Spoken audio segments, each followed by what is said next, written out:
Esse é o nosso presente. Será que vai ser esse o nosso futuro?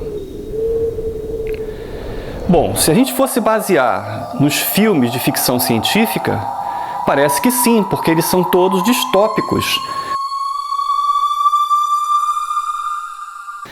Olá, eu sou Antônio Solé, professor da UFRJ, e nos próximos minutos vamos estar refletindo sobre essas distopias da conservação, sobre como foi construído esse arcabouço ideológico para essas distopias, mas vamos discutir também alternativas que fogem dessa caixinha, dessa armadilha ideológica que foi feita para nós e procuram uma coisa que não seja de desesperança. Iremos contemplar um futuro de familiaridades e refúgios, de luto e felicidade, e introduzir algumas propostas para a educação ambiental para, quem sabe, chegar um pouco mais perto desse outro futuro. Nos últimos 100 anos, a taxa de destruição da natureza atingiu níveis alarmantes e globais. Houve um grande aumento nos gases de efeito estufa. As taxas de extinção são sem precedentes na nossa era, chegando a 30% a 40% de todas as espécies do planeta. Como foi justamente nesses anos que a população mundial atingiu a sua fase exponencial de crescimento, como se fosse um vírus, se pensou que talvez fosse essa a relação direta com a destruição do planeta. Isso foi consolidado na proposta da palavra antropoceno, ou seja, a era do antropos. Antropos vem do grego, que significa aquilo que olha para cima, o homem, o masculino. Essa proposta foi feita pelo especialista em diatomáceas Eugene Stomer, em 1980. Mas ela acabou ficando mais conhecida quando ela foi reposicionada pelo químico holandês Paul Crutzen, que era um ganhador de prêmio Nobel. Então, quando ele citou isso, todo mundo falou, então antropoceno. O conceito antropoceno ficou circulando nos meios econômicos e de literatura em geral, mas só entrou na literatura de conservação mais de 10 anos depois, com os trabalhos do Peter Careiva em 2012 e de Richard Corlett em 2015. Esses artigos, quando eu li esses artigos, eu fiquei muito chocado, porque eles traziam consigo uma coisa muito forte de naturalização do problema. O que é naturalizar alguma coisa? Naturalização é um processo de anestesia que ocorre nas sociedades com coisas que acontecem repetidamente. Então, por exemplo, a população do Rio de Janeiro naturalizou a violência contra os negros. Uma coisa que fica acontecendo o tempo todo, que bastava acontecer uma vez para levar todo mundo a reclamar, foi sendo naturalizada. A mesma coisa são as mortes por Covid. No início, as pessoas estavam todas preocupadas e tudo, mas foi se naturalizando, e mesmo a pandemia estando forte, as pessoas agora estão indo para a praia, estão indo para os barzinhos e tudo mais. Então, tudo isso é naturalização. E o que o Corlett e o Careiva fizeram foi justamente naturalizar a destruição da natureza. Eles falaram assim, a gente não tem que ficar pensando no passado, o passado já era, temos que pensar agora no que a gente tem. Os conservacionistas que pensam muito no passado são românticos demais. O problema da naturalização, do problema ambiental, é que ele já começa derrotado. Você já fala assim, não, é isso, pronto. Para Careiva e para Corlett, você ficar tentando conservar é um esforço inútil. Quando eu li isso, eu me lembrei muito das palavras de um estrategista Sun Tzu, que foi há muitos anos atrás. Ele falou, no livro dele sobre a arte da guerra, ele falou, a suprema arte da guerra é derrotar o seu inimigo sem precisar lutar. Ou seja, quando você já fala para as pessoas que já está tudo perdido, as pessoas não têm vontade de lutar. Tem um outro problema. Será que o problema realmente foi o aumento da população? Uma sociedade que prioriza o consumo, ela vai ter um impacto maior ou menor do que outra? Carol Jung, no livro Naming Nature, falou que existia nas pessoas um desejo inato de dar nome às coisas. Isso é observado em qualquer povo. Todos os povos dão nomes às coisas. E ela observou esse fenômeno nas crianças nos Estados Unidos, vendo que ali as crianças davam nomes mais facilmente para marcas, como McDonald's, do que para os seres vivos. De fato, um estudo com crianças de 3 a 6 anos nos Estados Unidos mostrou que elas eram capazes de reconhecer metade das marcas mais populares que apareciam na televisão. Um estudo posterior encontrou que para essas crianças havia uma correlação positiva entre ter e ser feliz. Para elas, a felicidade consistia em possuir coisas. O conservacionista David Orr, ele falou que um dos grandes problemas, um dos grandes desafios para a conservação era que nós tínhamos deixado de falar no pronome na primeira pessoa do plural, que era nós, nossos, e passamos a falar na primeira pessoa do singular. Eu, mim, meu. Como que eu consigo então separar o efeito do crescimento populacional, que é óbvio que aconteceu nesse período, do efeito do padrão de consumo da sociedade? Teve 2 experimentos involuntários que aconteceram ao longo da história recente do planeta que permitiram testar essa hipótese de que o problema não seria tanto o crescimento populacional, mas sim quanto que a população consome. Esses 2 experimentos foram a crise financeira internacional de 2008 e a quarentena provocada pela pandemia do Covid no ano 2020. Se nós vermos a produção de gases do efeito estufa correlacionada com a variação do PIB naquele período da crise internacional, a gente vai ver que em 2008 e 2009, que foi quando houve aquela queda enorme, que os bancos quebraram e tudo mais, houve também uma redução na produção de gases de efeito estufa no mundo inteiro. Se a gente olhar a produção de gases de efeito estufa ao longo da história, a gente vai ver que a cada crise financeira internacional houve uma redução na produção de gases de efeito estufa. Então não foi só na crise dos bancos de 2008 e 2009. Da mesma forma, se a gente olha o que aconteceu com a pandemia, quando foi necessário que os países fizessem quarentenas, alguns deles fizeram lockdowns e tudo, o que se observou no mundo foi uma redução drástica na produção de gases de efeito estufa. Não só isso, também começaram espécies de animais silvestres começaram a entrar nas cidades, porque as cidades estavam desertas. E essas espécies entravam, era uma coisa muito bonita ver canguru andando nas ruas na Austrália.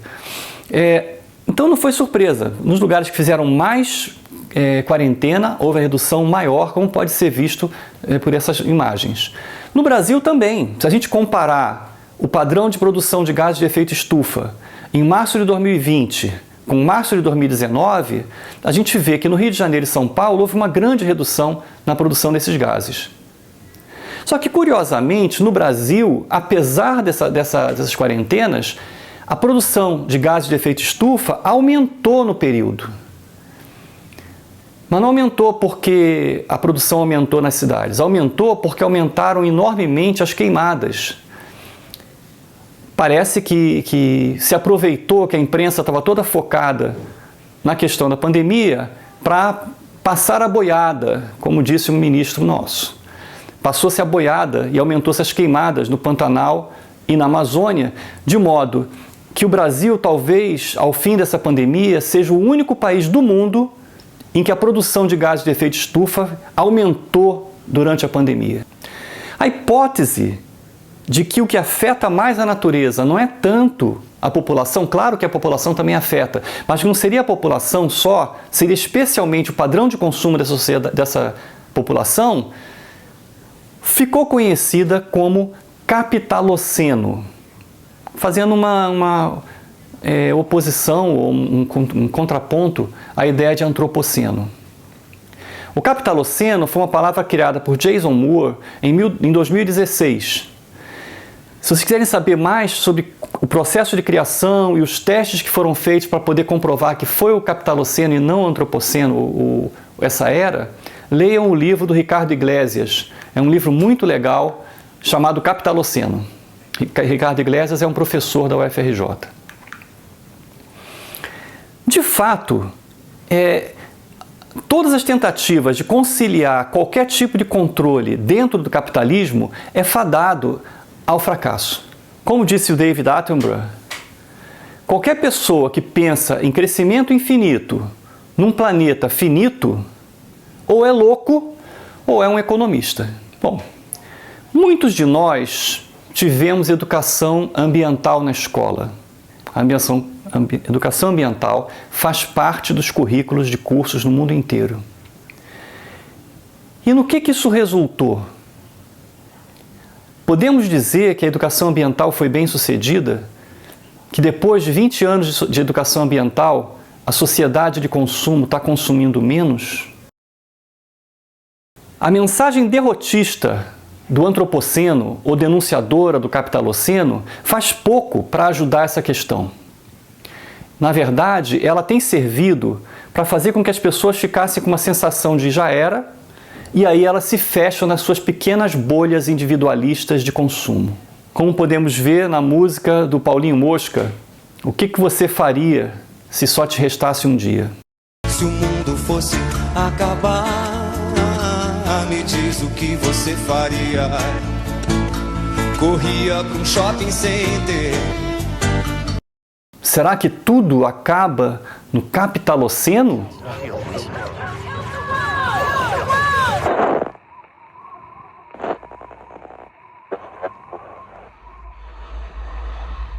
My name is Max. My world is fire. Bom, a minha mensagem hoje é que não acaba tudo no capitaloceno, não. Mas como que a gente acha uma solução para isso? Eu vou começar com uma frase de uma filósofa francesa chamada Isabelle Stengers. Ela falou: escolhas difíceis precisam ser feitas com o máximo de dificuldade. Isso significa que atalhos são proibidos. Toda simplificação, toda diferenciação a priori entre o que conta e o que não conta não pode ser feita. A gente tem que ter um trabalho difícil para resolver um problema difícil. Quando a gente ouve essa frase da Isabelle Stengers, a gente pensa assim, puxa, mas será que não tinha uma solução mais fácil, não? Só que aí tem uma frase muito interessante que o jornalista americano Henry Mencken falou. Ele falou assim: para todo problema difícil, sempre existe uma solução simples, elegante e errada. Mas como fazer conservação fora do capitaloceno? Bom, a primeira coisa é uma coisa que a bióloga americana Donna Haraway falou que é fundamental. A gente vai repetir isso ao longo dessa apresentação. Importa saber que pensamentos pensam os pensamentos. Você ouvindo essa frase, você fala assim, pô, o que é isso? Não importa saber. Mas você pensa dentro de qual contexto? Qual é o lugar do teu pensamento? Você começa onde? Porque se a gente pensar do lugar do capitaloceno, a gente vai pensar em quê? Vai pensar em desenvolvimento sustentável, medidas mitigatórias, medidas compensatórias, tudo coisas dentro do próprio capitaloceno. Então, a gente tem que procurar talvez soluções fora desse arcabouço do capitaloceno. Então, onde que a gente acha essa solução? Bom, talvez esse protista seja o início da nossa solução. Apresento a vocês Mixotrica paradoxa. Mixotrica paradoxa é um protista que caminha, que nada, né, pela água, parece ter flagelos na frente e muitos cílios, que ficam batendo para fazer o movimento, como um ciliado. Só que quando você observa no microscópio eletrônico a Mixotrica, você vê que, na verdade, os cílios são bactérias do gênero Treponema, que estão nessa figura marcados em amarelo. Na base desses treponemas existem bactérias do gênero Bacteroides, marcadas em verde. E tudo isso está acomodado em reentrâncias da membrana da Mixotrica, marcada aqui em laranja. Além disso, a Mixotrica não tem mitocôndrias. E a geração de energia nela é feita através de outras 2 bactérias anaeróbicas. Ou seja, se você pensar bem, uma mixotrica, você vê uma mixotrica nadando, mas o que você tem ali são 5 genomas diferentes, convivendo em harmonia, vivendo juntos. Isso faz com que a gente pense no conceito de holobionte. O negócio fica mais interessante ainda quando a gente vê que a mixotrica, ela também faz parte de um outro holobionte, que é um cupim australiano chamado Mastothermes darwiniensis. Esse cupim se alimenta de madeira e coisas assim, e quem ajuda a digerir esse material é um microbioma complexo que inclui a mixotrica e vários outros organismos vivendo dentro dele. Então olha que loucura isso. Você tem a mixotrica, que é um holobionte de 5 genomas diferentes, que faz parte de um outro holobionte, que é o cupim. Quem chamou atenção para isso foi a bióloga Lynn Margulis.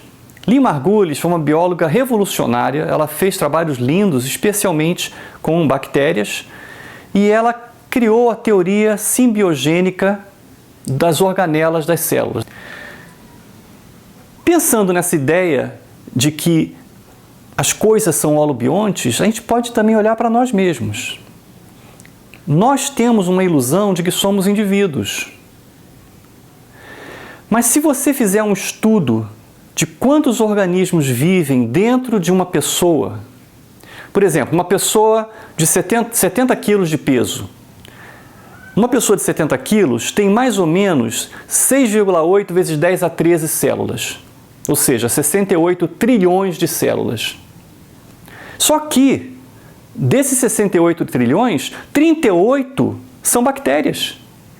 Ou seja, mais da metade das células do nosso corpo não são células humanas. Se a gente pegar os genes das 10.000 espécies que vivem conosco, isso vai dar 15 vezes mais genes do que o que nós temos. Quer dizer, se você for pensar bem, você começa a questionar quem é o hospedeiro e quem é o simbionte. Existe hospedeiro e simbionte? Não é? Porque essa relação de simbiose é uma relação mútua.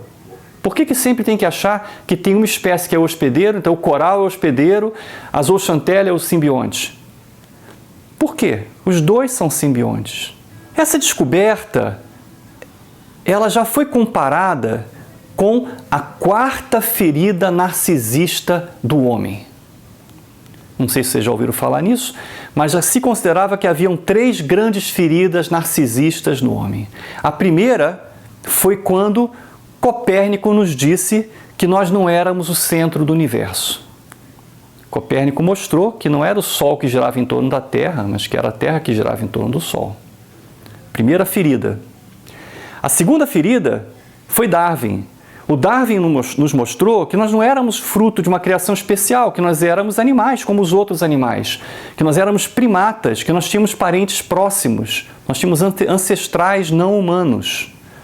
Isso também mexeu com o nosso narciso, né? Com o nosso narcisismo. A terceira grande ferida narcisista foi Freud. Você podia falar assim, tudo bem, eu não sou o centro do universo, tudo bem, eu não sou o epítomo da evolução, mas pelo menos eu sou eu. Aí vem o Freud e fala assim, não, a gente nem sequer tem controle sobre os nossos próprios pensamentos. Então foi a terceira ferida narcisista. E agora vem a 4ª, quando a gente vê que mais da metade das células do nosso corpo não são humanas. Ou seja, nós descobrimos que nem sequer indivíduos, no sentido genético, nós somos. E isso quem trouxe foi a Lynn Margulis e o que veio depois dela. Tudo na natureza é interconectado. Isso ficou muito claro nos trabalhos da Lynn Margulis ao falar sobre a ideia de holobiontes. Uma conclusão que a gente pode tirar a partir desse conceito de holobionte talvez seja uma luz na busca de um caminho menos distópico para a humanidade. E aí vamos apresentar a vocês a Donna Haraway, essa bióloga que criou um termo chamado tituloceno. Esse termo é um contraste ao antropoceno. Como eu falei para vocês, o antropoceno vem de antropos, que significa aquilo que vem de cima, que é uma coisa meio do masculino. O Cthulhu vem do que vem de baixo, do que vem de dentro. São as forças quitônicas.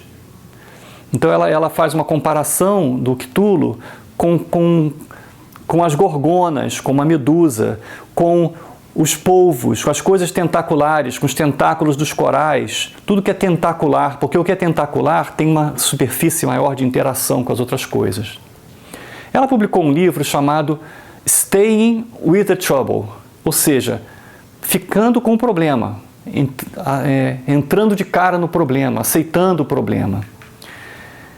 A primeira proposta dela é de que o antropoceno ou capitaloceno não seria uma era, mas sim uma transição, que nem aquela transição chamada KT, que agora é KPO, que é do Cretáceo para o Paleogênio. É um período geologicamente curto de transição. E o que ela encontra na transição seria o que está do outro lado. Ou seja, o capitaloceno e o antropoceno seriam transições entre o Holoceno e o Tituloceno. Ao invés de botar foco, mais uma vez, nessa espécie que olha para cima, ela propõe que a gente olhe para dentro e que esqueça a excepcionalidade humana na natureza. Que a gente aceite que nós não somos excepcionais, que era aquela quarta ferida narcisista que eu falei. Ao invés de procurarmos respostas reformistas, como desenvolvimento sustentável, medidas mitigatórias, etc., nós deveríamos procurar medidas revolucionárias. Ao invés de interpretar o mundo com a dualidade humano-natureza, tecnologia-natureza, bem e mal, a gente deveria pensar em mecanismos de integração. Ao invés de pensar de que os humanos vão curar o mundo, mais uma vez reforçando a teoria excepcionalista, nós temos que aprender que nós precisamos curar a nós mesmos, junto com o mundo. Então, para Donna Haraway, nós precisamos achar uma integração horizontal. Uma habilidade de que respeita o luto, ou seja, aceitar o que existe de mal, incorporar, ficar triste por isso, para em seguida trazer o que tem de bom, trazer a alegria da vida. Ou seja, nós devemos viver com o problema, não negá-lo, não colocar a tua garrafa plástica num saquinho de reciclado, botar o saquinho reciclado para lá e dizer, está resolvido o problema. Você tem que viver com o problema, você tem que entender qual é o problema. Aquela garrafa, na hora que você põe no saco de reciclado e manda, ela não fica invisível, ela continua existindo. Ao invés de pensar no inevitável, no que já passou, que é o antropoceno, devemos tentar uma assimilação simpoética. E aí vale um parêntese. Em biologia, a gente aprende a importância dos sistemas autopoéticos. Sistemas autopoéticos são sistemas autorregulados, são sistemas fechados. Os ecólogos falam em ecossistema clímax, a gente pensa em coisas assim, sistemas fechados. Os sistemas simpoéticos não são fechados. Muito pelo contrário, são sistemas que estão em constante movimento. Para Donna Haraway, nós podemos viver simpoeticamente, aceitando essa transitoriedade e contribuindo para ela e aprendendo das outras espécies como viver com ela. Ela fala uma coisa que é uma frase da Virginia Woolf: devemos pensar. Parece uma frase simples, devemos pensar. Sim, devemos pensar, mas devemos pensar com P maiúsculo. Pensar com qual pensamento? Lembra que eu falei? Importa quais pensamentos pensam os pensamentos. Importa de qual o teu ponto de vista inicial. Porque de onde você parte vai influenciar muito onde você chega. Então devemos evitar a tentação de ver a nossa espécie como aquela que causou todo o mal e vai ser ela que vai causar todo o bem. A nossa espécie não pode ser a cavalaria que vai chegar no último minuto para salvar os mocinhos. A nossa espécie tem que ter mais humildade. Todas as tentativas heróicas do capitaloceno, rewilding, de-extinction, quer dizer, pessoal que fala vamos de-extinguir as espécies, medidas compensatórias e mitigatórias que na verdade têm a ver basicamente com dinheiro, todas elas estão ligadas inevitavelmente à prepotência humana. E ela está embutida no próprio princípio do antropoceno e do capitaloceno. Então, como que elas podem nos tirar daí, se elas partem, se a origem desses pensamentos, que pensam os pensamentos, está dentro mesmo do capitaloceno? E como podemos chegar no quituloceno? A primeira coisa na estratégia da dona Haraway é entender que o mundo atual é um mundo de muitos refugiados, humanos e não humanos, e que cada vez tem menos refúgios. O nosso mundo ficou muito homogêneo por conta da globalização, por conta da agricultura em massa. Isso homogeneizou o nosso mundo e sumiram os refúgios, tanto para os refugiados humanos como para refugiados não humanos. Ao invés de pensar em guerra e provas de força, como é a base do antropoceno, a dona Haraway pretende que a gente use guerrilhas e assimilações. Ao invés de eu, nós, e por extensão, os nossos aparentados. E ela fala muito disso, né? Os aparentados ela chama de kin. Kin é uma palavra que em inglês pode significar os teus parentes mais próximos, mas pode significar também coisas mais parecidas. O slogan do quituloceno é Make kin, not babies. Ou seja, faça aparentados, não bebês. Porque, obviamente, ela reconhece também que o problema é que a capacidade de suporte da Terra para uma população que se espera chegar a 9 bilhões de pessoas é muito limitada. Então ela fala que ao invés das pessoas sonharem com sonhos individualistas, de eu tenho que ter bebê, as pessoas possam pensar, eu tenho que ter kin. Né? Na utopia da Haraway, as famílias são diferentes. Elas assimilam outras pessoas, as famílias não são celulares de 2 pessoas e seus filhotinhos, mas sim 3 pessoas com pessoas adotadas, incluindo outros seres vivos não humanos. Kin, então, pode significar parentes, parecidos, próximos, relacionados, mas não necessariamente só papai, mamãe e seus filhinhos, ou só meu avô, minha mãe, meus tios. É muito maior. Porque, se pensar bem, evolutivamente todos somos aparentados, afinal. Né? Mas no caso dela, ela não está pensando nem do ponto de vista evolutivo, ela está falando do ponto de vista de interações, de simpatia, de empatia. E repara, ela fala em make kin, ou seja, fazer aparentados. Então, basicamente, a ideia da dona Haraway é que nós cultivemos essa ideia de kin e cultivemos a ideia de refúgios para os nossos kin. Esses refúgios que ela propõe são refúgios que acolhem todas as espécies, todas as pessoas, e que elas não são os seres humanos protegendo a natureza. A dona Haraway é contra essa ideia de seres humanos protegendo a natureza, porque, de novo, é excepcionalista, nos põe no meio, no centro do problema. Kin é o resultado da construção de empatias. Kin é a empatia. Quando eu estava lendo sobre isso, eu tive uma certa dificuldade no início, porque eu pensava em kin como biólogo evolutivo, então eu pensava em filogenia. É verdade, né? Nós somos parentes dos insetos, nós somos parentes das plantas, mas não era isso, né? Era uma coisa que envolvia empatia. Aí me ocorreu uma lembrança de um filme. Sabe qual foi o filme? Lilo e Stitch. Ohana quer dizer família. Família quer dizer nunca mais abandonar ou esquecer. Esta é a minha família. Eu achei sozinho. Eu que achei. É pequena e incompleta, mas é boa. É boa.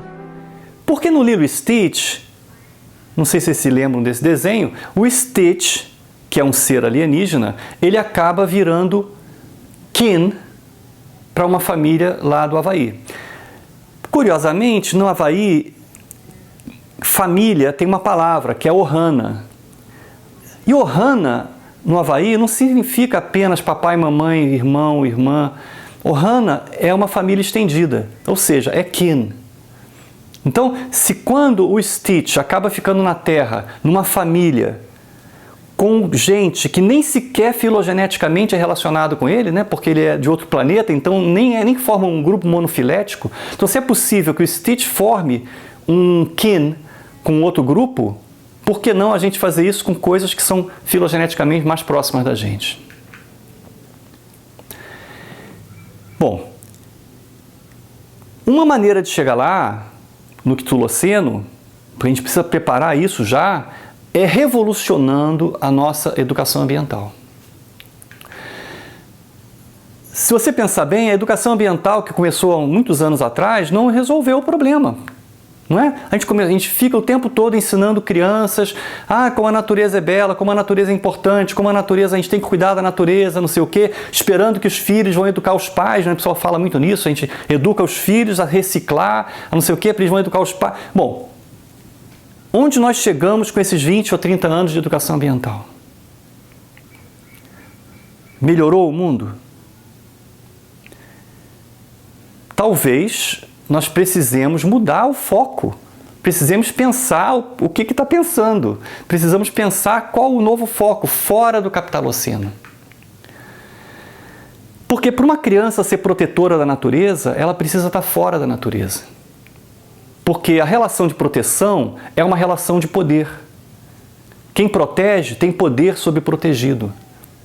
Mesmo que esse poder seja totalmente implícito e que não seja um poder que é exercido, ele está presente. Então o excepcionalismo é uma relação de poder. O resultado desse excepcionalismo na educação ambiental está muito claro aí no mundo que a gente está vendo. Talvez um resultado dessa educação desse tipo, de excepcionalista, seja as pessoas sentirem um pouco mais de culpa. Eu destruo a natureza e me sinto culpado por isso. Mas a culpa não ajuda, a culpa não é uma força construtiva. Ela não nos mobiliza para a simpoiese. Ao invés de falar conhecer para conservar, essa é outra frase que a gente ouve o tempo todo, talvez a gente devesse aprender com as espécies e não sobre as espécies. Não importa muito na educação de uma criança ela aprender sobre as espécies. Ela tem que aprender com as espécies, ela tem que conviver com as espécies. A gente tem que assimilar a nossa própria precariedade. Nós somos precários. A nossa sobrevivência também está ameaçada, mas isso não é o que importa. O que importa é que nós somos tão precários quanto o resto da natureza. Aí eu lembrei de uma frase da grande conservacionista, a bióloga marinha Rachel Carson, de anos atrás, nos anos 70, que foi a pessoa que escreveu o livro Primavera Silenciosa, na qual denunciava o problema do DDT, a bioacumulação do DDT. Ela fez uma frase legal sobre educação em que ela falou o seguinte: para uma criança, sentir é muito mais importante do que saber. Sentir é mais importante do que saber.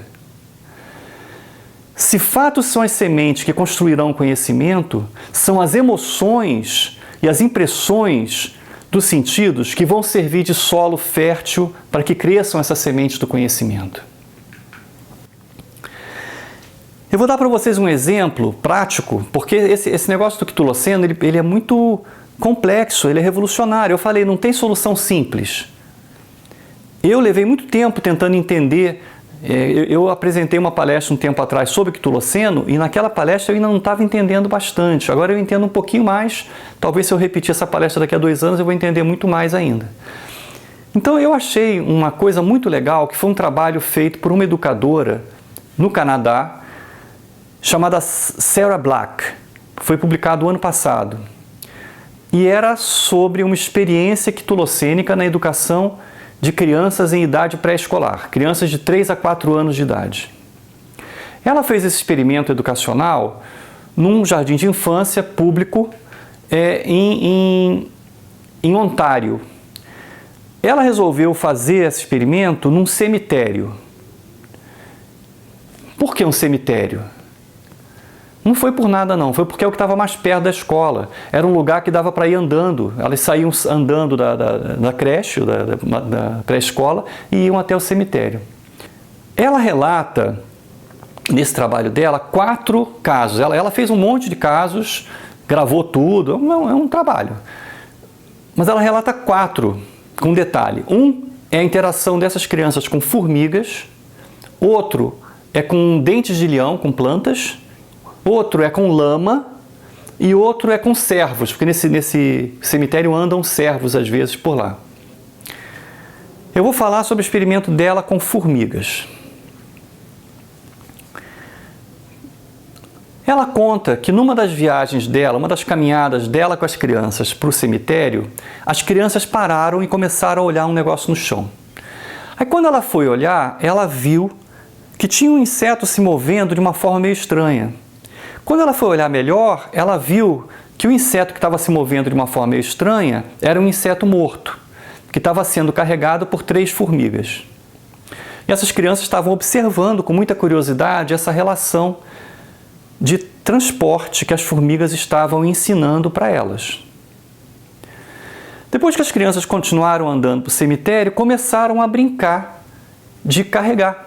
Então, algumas crianças ficavam de 4 e uma outra ficava em cima fingindo que era um inseto morto, e elas viam como que era difícil fazer isso, como que era pesado, né, para carregar, e aí elas admiravam a capacidade que essas formigas tinham de carregar uma coisa tão pesada. Então, houve toda uma elaboração nessas crianças, sem que a professora falasse nada, de aprendizado em relação à formiga. Mas não era um aprendizado do tipo, a formiga tem 6 patas, a formiga pode carregar 10 vezes seu próprio peso. Não, era uma vivência em que as crianças percebiam a sua precariedade na capacidade de transportar um peso nas suas costas, como as formigas haviam feito.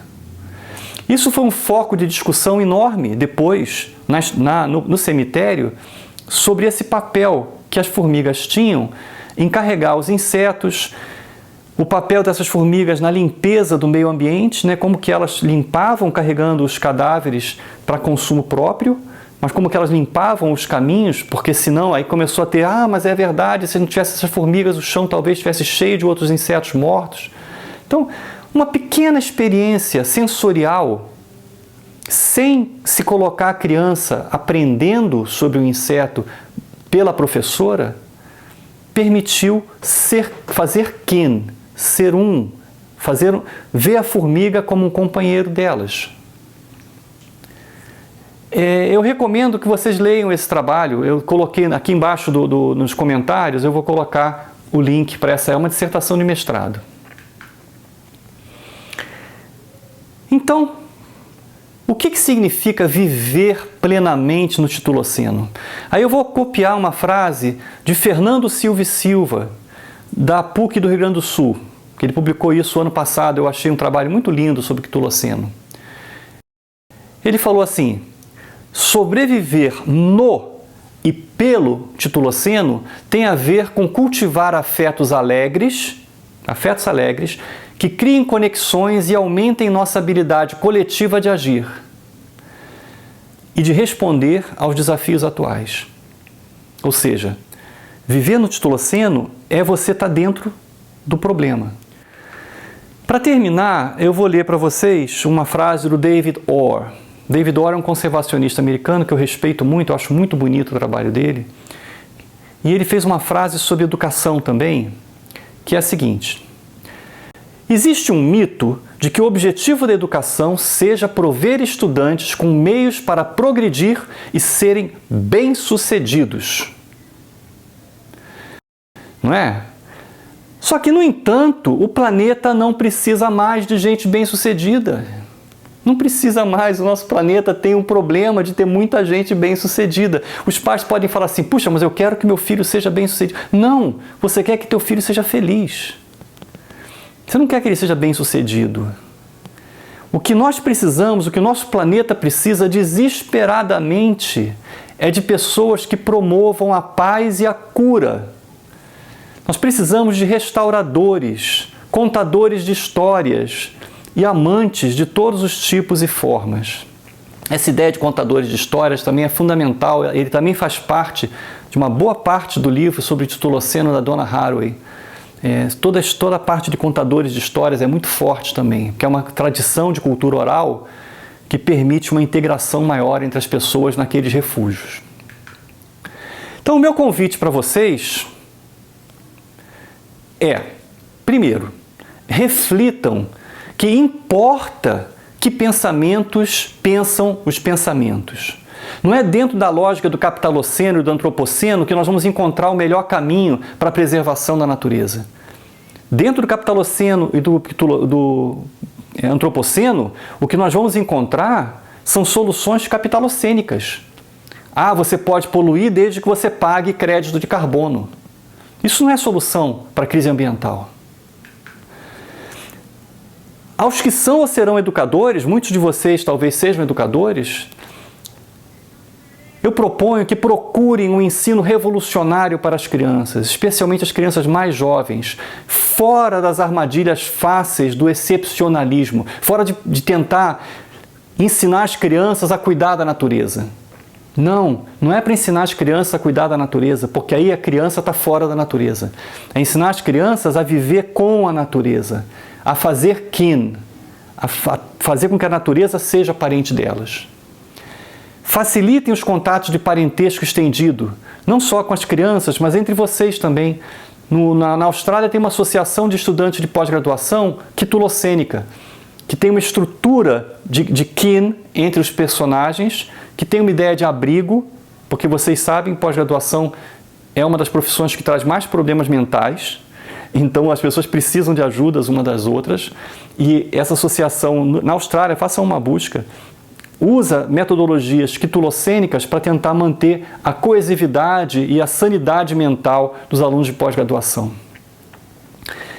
Quando vocês forem fazer essa coisa de fazer kin com seus estudantes nas escolas, não precisa ser com mico-leão dourado ou com esses animais que, na verdade, refletem apenas uma coisa bastante antropocêntrica, né? Olhos grandes, que nem nossos bebês e tudo mais. Façam kin com coisas difíceis, com formigas, com lesmas, com minhocas, enfim, tudo que é livre. E sejam felizes. Espero que vocês tenham gostado desse vídeo. Se você gostou, dá um joinha e subscreve no canal, que assim você recebe notificações quando aparecerem novos vídeos. Obrigado!